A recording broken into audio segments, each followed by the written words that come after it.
Hear he. Ladies and gentlemen, thank you once again for tuning in to another episode of GOW, the Generation Wrestling Podcast. As always, is yours truly, the franchise, aka the showstopper, better known as the GOW's resident tribal chief. And with me, as always, I got my tag team partner, my brother, my family. He is the flyest in the room, Mr. 1, 2, 3. Pin that ass down, K Breezy, aka EC's resident Isaac Hayes, King Tuco. Bro, what's good? Man, what's good, man? Drew McIntyre versus Walter is gonna be good, and that's what's good, man. That's gonna be a nice little smash mouth of a match at SummerSlam. Yeah, I'm looking quite forward to, man. I'm peeping that one, man. But other than that, man, it's the Monday Night Block Party, man. You know what it is, man. It's the King, it's the Tribal Chief, the Hood, aka the Hood Chief, aka the voice that gets the moist. You know what it is, man. It's your boys, man. We here to kicking it with the people. Yes, sir. Yes, sir. Yes, sir, man. Hey, man, look, I got my hair slicked back like a pimp. Yes, sir. All right, man. if you peep the wordplay, hey, if you know, you know. But with that being said, man, so we started off tonight, man. We had a Judgment Day in the ring. We got a recap of that boy, Dirty Dominic Mysterio, beat Wesley for the North American Championship. The outcome, Zayn and Owens. Sami Zayn cut right to the chase. He said, "Hey, look, man, if you're a true defending true fighting champion like you claim you are. Hey, look, last week y'all threw a tizzy, man, when y'all wanted to fight us and we ain't put our belts on the line. So I figure it's only fair that, hey, look, I'm challenging you one-on-one, man to man. And it's only right that you put that thing on the line." And it seemed like Dom was going to try to hesitate for a second, but of course, Mommy stepped in and accepted on his behalf. So we ended up getting that match confirmed later on. And then Fro was good, baby. And then the first official match of the night, man, we got Zoe Stark versus Becky Lynch. Becky Lynch ended up picking up the victory. We got that. We got a recap of Cody Rhodes getting his ass whooped in front of his mama after he got F5 last week by Brock Lesnar. Out comes Cody talking about getting his ass whooped. So we got that, of course, again, setting up for SummerSlam between Cody and Lesnar. Then we got our first men's match of the night, man. We got a North American title match. We got Dom versus Sami Zayn. Not a bad match. I'm not gonna lie to you. It wasn't a bad match, but of course, Dom at this point, man, he's definitely got the crowd in the palm of his hands. He can't come out and get a word and a half in without, you know what I'm saying, the crowd just absolutely booing him out the damn building. He is no longer arm drag Mysterio as we're starting to see a little bit more offense week to week. Of course, being in the ring with a guy like Sami Zayn definitely helps you out on both sides of the fence. King, man, Sami Zayn, Dominic Mysterio. We said, okay, that the plan was okay. I believe Earl said it. He says, more visibility on the title, right? You take it up to the main roster, the Raw, SmackDown. Okay, people see it, and then that draws eyes on the title because if you don't watch NXT, but you see this belt, you're like, okay, what the hell is this? Where is this from? Oh, this is from NXT. This is NXT North America. Okay, cool. And then, okay, Dominic Mysterio, he goes to NXT. Now you want to know, okay, who's in NXT now? Prime example, Dominic Mysterio. He brought the title up, man. He only had the thing for a week. Already going up against a Hall of Famer, a future Hall of Famer, Sami Zayn. So already, man, you put some respect on that title. King, man, what do you think so far, man? Do you think Dominic Mysterio holding the North American title for the time being could really do some big numbers for NXT? It won't hurt. Got a couple of questions from the fellas here. But it won't hurt. It won't hurt NXT by having one of the most hated people be your champion. Because again, you still have to go back to the rivalry that was already taking place. So we're gonna see how that get handled. And I'm sure Shawn Michaels probably got some weird idea coming up for the pay-per-view. It ain't like Dom got anything to do for SummerSlam. So yeah, he can do something for the NXT pay-per-view that's coming up. Which something big like that for them, they're going to put all their titles on the line. So I'm pretty sure they want to put their titles on the line, especially since they don't have the women's tag team belt. So now you've got the men's, the North American, the women's, and then the men's NXT championship, and that's it. You got the wrestling cup that they use, which is cool. That's different. It's cool. It's something different. It's cool, but it doesn't hurt for them to have one of the most hated characters right now. Bring a little bit of light to some of the NXT, just bring a little light to NXT and just kind of get people interested in it. Fro says, man, would you say Sammy's popularity has diminished since he hasn't been part of the Bloodline storyline? Yes, I would say it has. Partly because I don't think they knew what to do with them after them winning the tag titles. I mean, once they took him off the Usos and then the Usos got their rematch and the Usos lost, that was it. Like, the whole storyline really wasn't built around Sammy. Sammy was just a last minute kind of like, hey, we got this thing. It may work. Let's try it. They tried it. It worked. And it reached its peak. To me, I think Sammy's popularity reached its peak at Montreal when he had the match against Roman Championship. I think that was the peak of it. Like, that was the peak. I've been saying it for months. Usos versus KO and Sammy, because that's more of the storyline for him. Because Jay didn't trust him, and then you had everything that happened, and then so forth and so forth. But after they won it, yes, I would say it has diminished because they haven't. I mean, right now we kind of knew once WrestleMania happened, there was going to be a reset on everything. Rivalry, stories, who's on what show, who's going to compete for what, who's going to do what. You saw it took a while for them to bring the women's the new world title out, and then the women's new championships. We're still waiting for them to do something with the tag belts. But honestly, you said KO earlier. You told me KO was out.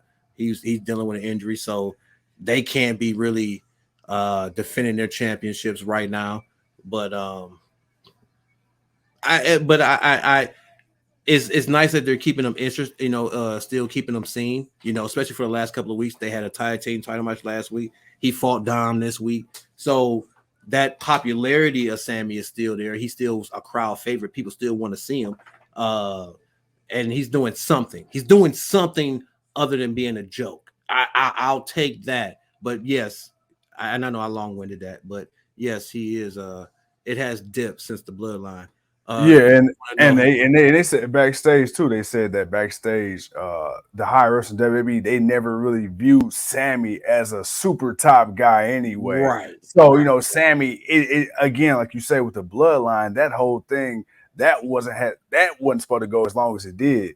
But Sammy, of course, he became an internet sensation, because every week it was like, okay, what is Sammy going to say or do now to make the Bloodline break character? You got to think about it. You never seen Roman Reigns break character. How much better can you go than Uzi? and that's what it was. Get no better than Uzi. You not feeling Uzi? Like what? And you see, even after a while, the Uzi thing was kind of like, all right. Like after a couple of weeks, like, all right, and it was funny at first, and I was like, all right, yeah, find something else. And it only went so far. But like you say, I truly believe, once they took the titles off the Usos, they're like, all right, well, what else is there left for Sammy now? So, right, he reached his accomplishment. He reached his goal. He got the main event WrestleMania. He won the titles. They got to do big things. The Drill has said, man, do y'all think Dominic deserves the push he's getting? Yes, he's the most. He's the most hated guy. Like, come on, man. When they come out and when there's think about this, anytime you've seen Judgment Day open up Monday Night Raw and they're standing in the ring, they're booing the hell out of Dom. Like they're booing Judgment Day, but they're booing the hell out of Dom. He deserves this push, man. Anything that hot gets a push, which is why we're tripping on LA Knight. Like, yo, why isn't he in this United States Finals tournament thing that they got going on? Why did he lose in the match that he had? He should have won, but it is what it is. And that was my thing too with Dom, because like with Dom and shit, it was like I was, me, I was one of the main detractors against Dominic Mysterio. What did I call him? Arm drag Mysterio for the first 2.5 years. Arm drag. Rightfully so. And now it's like, dude, you can't deny it. Like, okay, they say NXT did its highest ratings in a long time when Dominic Mysterio beat Wesley. And now, of course, not only do you have Dominic coming, okay, I'm pretty sure you got a lot of people that's tuning in to see Dominic, but they're more so tuning in to see the Judgment Day. But what do you get with the Judgment Day? You get Dominic, and everybody loves Mommy. People respect Finn, people respect Priest, but nobody gives a shit about Dom. And I think that's the thing. It's like he's genuinely hated, but you got to respect it because he's main evented Raw, NXT, and SmackDown all in the same week. Nobody's done that. I mean, yeah, that's true. But man, he's hot right now, and he's hot for all the right reasons for a heel, and that's all you got to remember. Uh, Thoughts on Matt Cardona wearing Chelsea's tag team belt? I mean, it's Matt Cardona. I mean, if there's an issue with it, they'll say something to her, or they'll take the titles off of her. You Well, know how so WWE do. it's funny. Chelsea came out with a video addressing that because I guess everybody was kind of shitting on her online, and she made it very well known that he wore a replica title, and that wasn't her actual title. So I guess she shut that one down. But But that's it's Matt Matt Cardona. Cardona. That's Matt Cardona, man. He's been doing weird, goofy shit for years, man. The Uh, internet. Juro says Dom has already beaten two different big time superstars since he's won the belt, which is true. And then of course, man, the champ is in the building. Of course, Leo's in the building. Uh, Champ says Sammy still rode that wave for a few weeks after winning the tag titles. He has cooled off since, but they still have the title. So until they lose them, he will find a way to get back that momentum. But again, like I said, he's still hot. It's still Sammy. Right now, we already Sammy's in a position where we want him to be at. It's just about them finding the right thing for him to do now that he's done with the bloodline. Fro says it's impressive how far Dom has skyrocketed over the last couple of years. And I hit the fast forward button before now, definitely watching every segment. Yeah, because I mean, it was the growth of it. It was the fact that one, he was getting hated on because he was only there because he was Rey Mysterio's son. That was already one type of hate that he was getting, but he was a good guy. He was Rey's son. They were winning, doing good things, making history. Cool. Then he turned on his dad. So it's like, oh, dude, you turned on your dad. You only here because of your dad, you little punk bitch. And then the people hated on him. And the more he did with Judgment Day, the more him and mommy did the vignettes that they were doing, showing up at the house during the holidays. The more when he got arrested and was sitting in the holding cell, and all of a sudden he got a teardrop tattoo on his face, and he's coming out and he's prison down. Like everything, like every little thing about him that they've been doing has been making people hate it because they just realize how we know the real about Dom, and yet he's making us he's baiting us into it. He's baiting us into it once again, and that's what WWE does. They find them few stars and they do it. Right now, Judgment Day is trying to get the jump on the Mr. Monday Night Rollins. I think it's funny how Judgment Day started off as like Edge's group, and you almost forget that Edge is even a thing with Judgment Day, and the way how Rhea Ripley was actually a last addition, and Uh, how she's kind of uh, like looked somewhat sort of like the de facto leader of the Judgment Day. I thought it was yeah. crazy, man. Like how that whole thing kind of really, because remember when Judgment Day first came out, it was like Yeah. I mean, yeah, it took a bit because I mean, we were still in Judgment Day, man. We were still, we still had to see how this thing worked out. With Edge, it was one thing when Finn Balor joined and then they defeated it and they kicked out Edge. Cool. But again, we knew that, Finn Balor was just a guy that, WWE didn't really see all that well. But again, once management changed, once the direction of how guys were going to be presented, once that changed, then we saw the change in Judgment Day. We saw the push that they were getting. We saw the advantages that they were taking, the things that they do to make us hate them as a good heel tag team. They did all the things that makes us want to boo them. Period. as right now the Judgment Day beating the holy Juro piss out says of he likes Sami Sammy Zayn. better as a heel. Sammy's a good heel, but they got to make him a more believable heel. Yeah, because when he not doing that goofy ass conspiracy theory gimmick and shit. Leo said he forgot about Edge and Judgment Day. Yeah, because he started it, and then as soon as it was getting ready to take off, they kicked his ass out. Ain't that about a bitch? You grow your hair back all them years, man, after finally, having it cut low, just to join the Judgment Day for a fucking week, and then you got to cut that shit, then you out of Judgment Day. It is what it is. Ain't Right that some now, shit? it's Right Seth now, Seth Rollins. Rollins getting that white suit stomped on. I hope Oh, they clean their shoes bow! beforehand Ooh, he just because damn. they up Damian there Priest whooping just his delivered ass a. right now. I mean, he just delivered a hell of a razor's edge, and Night, Dom night, going up to the night, top for the night. frog splash. Night night. I ain't gonna lie, man. And Finn going to the top for the coup de Dom grace. got Eddie's mannerisms Oh, down pat. Finn! Coup Dom de got grace. Eddie. Go Yeah, ahead, brother. I said Dom got Eddie's mannerisms down pat. That's like he's like Oh, a of fucking course. walking talking '90s Eddie. The champ says, man, to eventually become a top WWE superstar, you have to be a good face and a great heel at some point. And Dom has his crappy fun face run with his dad, and now he's evolved nicely from that angry son of Ray to a hated heel in a good faction. Yeah. What up, Earl? We got the champ in the building, man. The show's going off as Judgment Day has put a stumping to that boy Seth Rollins, but we ain't done we ain't done yet, but they done, but we ain't done yet, man. So we're gonna sit here and keep talking to the people for a minute. He said, man, he said GOW live from work. Sheesh. Oh man, he at the workhouse. But you're right, champ. That is what makes a good heel or face.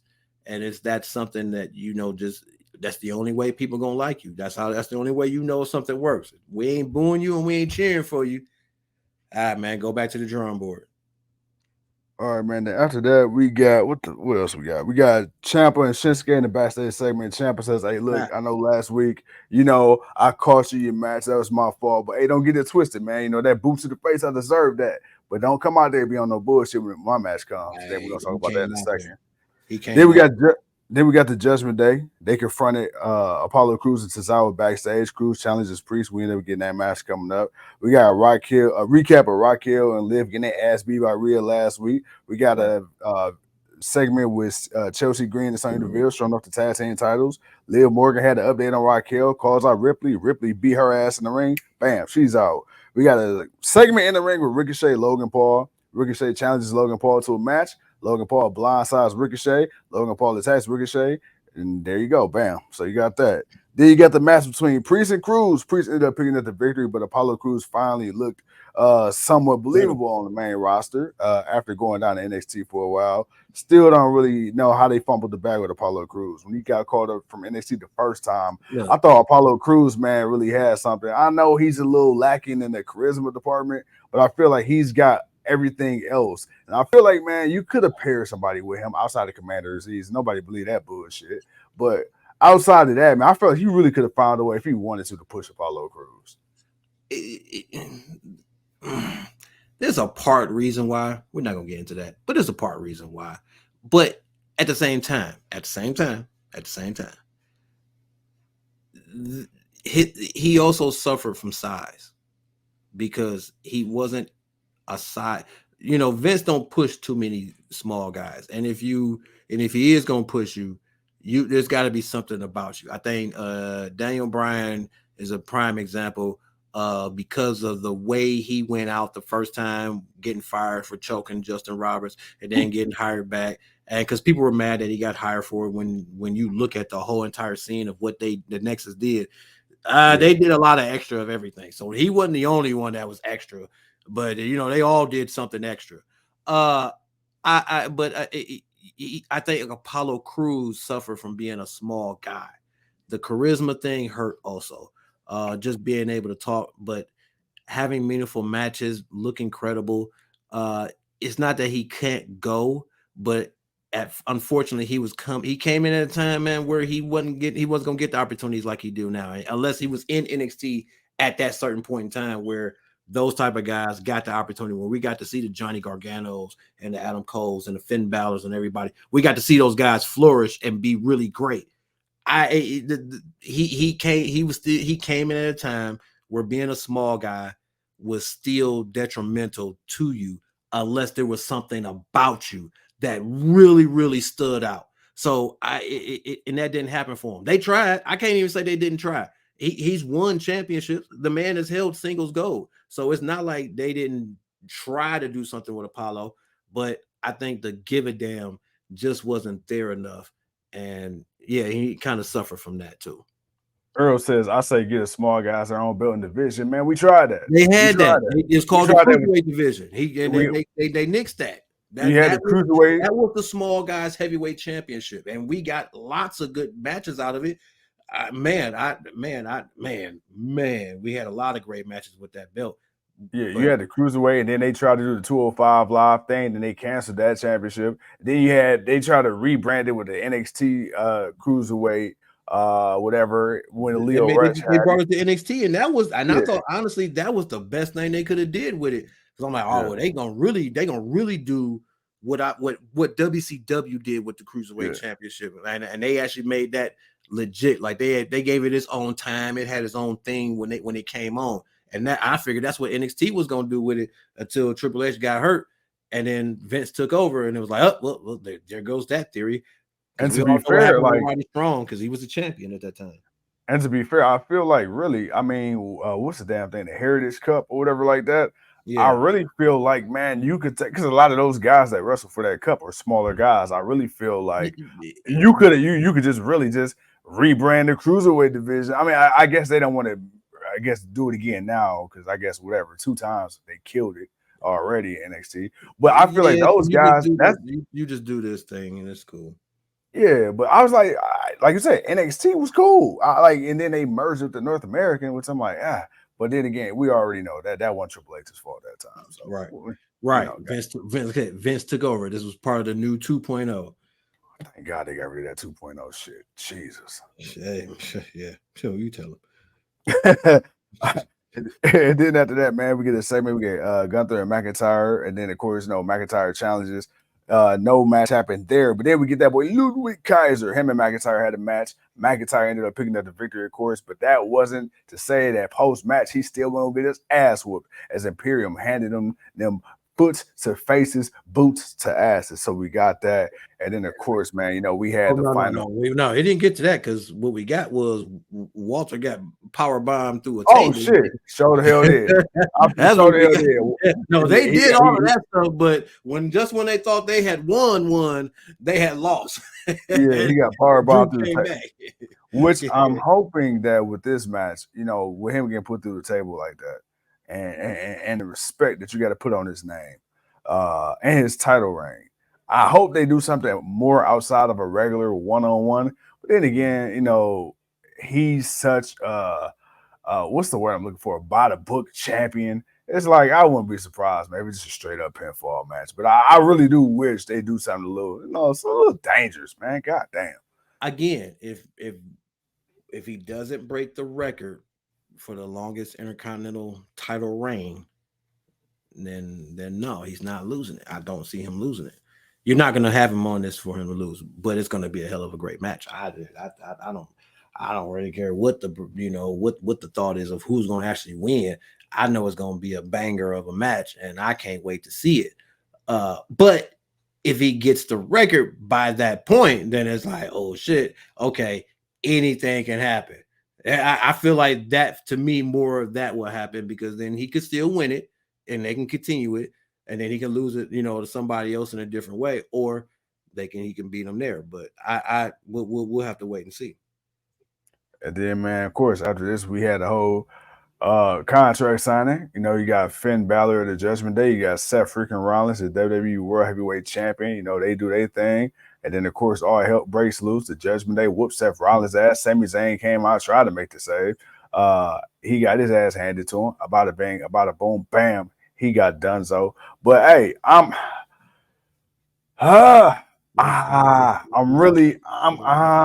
confused, man. I'm confused about what? I really want Finn Balor, man. I really want my man to hold gold. Especially now that Dom got it, and then you playing off the whole thing. Mommy, she got gold. You got Damian Priest who can get gold at any time he wants to. All it takes is the right opportunity. We've seen that many a time. But Finn Balor, man. But see, the thing is, I don't want to see Seth Rollins lose it either, because for 5-6 years, we've been waiting on Seth to get gold back. And if he wasn't going to beat Roman, okay, when he became the World Heavyweight Champion, like, all right, you know what this will do. So I'm like, damn, man, I really don't hope that if Finn doesn't get gold at SummerSlam, I hope this isn't his last chance at a World Championship opportunity or WWE Championship opportunity. No, I don't think it will be. And honestly, I don't think it hurts Seth at this point. He's won it. He's had a few defenses. If he was to lose a defend Balor, honestly, Cody beat Seth 3 times. Honestly, I think there's more people, even though people may not want to see Seth lose, I don't think there's a lot of people that don't want to. They don't want to see Finn not win. It's like, man. It's like if there's one option or the choice, I think it's more people are leaning towards okay. It's like man, nah, man. Finn got to win the belt, man. Like Finn got to win the belt because they teased it at the end of the show whether or not if Priest was gonna cash in. But of course, Finn Balor looked at him like, nah, you better not do that. But bro, you forget you got a whole nother championship on a whole nother show. So it's like, come on, man. But it's wrestling. You're not supposed to have 100% logic when you're watching. Right. You're only supposed to use so much. So that's my fault for using that much logic into thinking. But excuse me, I if Finn is going to win, and you want to cause more tension and judgment, that I think that will happen. I mean, you can cause it if you want to say, well, Priest cashes in and he cashes in on Seth Rollins. All right, that's going to cause tension too. But Seth loses. So it's like, well, which one do you want? Do you want Seth to lose to Finn or you want him to lose to Priest? Me personally, I'd rather him lose it to Finn and let Finn be healthy and actually kind of get somewhat of a real, because that's the one thing. Like, he won the Universal Championship, but the dude was injured. He had to go get surgery. He had to give it up. He got no chance to truly be the Universal Champion. He was the first ever champion. He got no opportunity at that. So, partly of me, I want to see him with a world title. I want to see Finn be at the top of his game. And I think now the year's end of everything, oh man, I kind of like we want to see the title on him. And I'm not mad if Seth loses because he can win it back in a month or so. I ain't mad. I mean, what my boy said, man, the cat is back. You know what I'm saying? The cat is back and he is here. And the WWE universe is his litter box, god damn it. So he can do as he pleases. So hey, I ain't mad at it, man.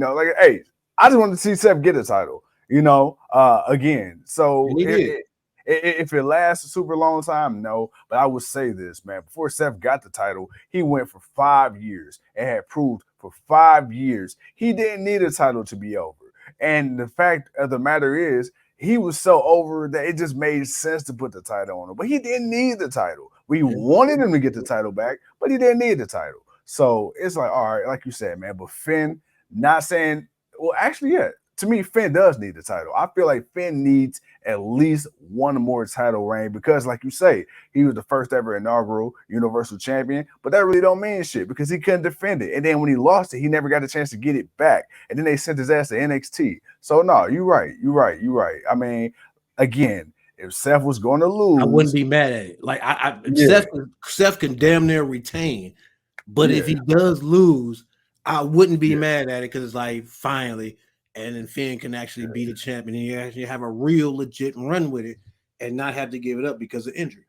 And you know what's crazy? I don't know how you can do it or how you would do it, but then depending on what the angle is with Cody and Roman, you could somehow you can still tease the fact that Seth still won his revenge. And don't forget, Roman, you still got the Royal Rumble. First and foremost, you got to remember you still got the Royal Rumble. So you got whatever may happen with that, but there's going to be 2 championships on the line at WrestleMania. It's going to be about putting on the best matchup. That's going to be the one that draws the most eyes to it. So, I'm not tripping too much. Again, I do think Cody will end up being, I think it would be Cody versus Roman too. That's my early WrestleMania prediction. I believe we will get Cody Rhodes versus Roman Reigns for that championship again, but this time there's no bloodline. There's no bloodline. Everybody's going their separate ways. He's going through his issues with Jay now. Jimmy's off, recovering.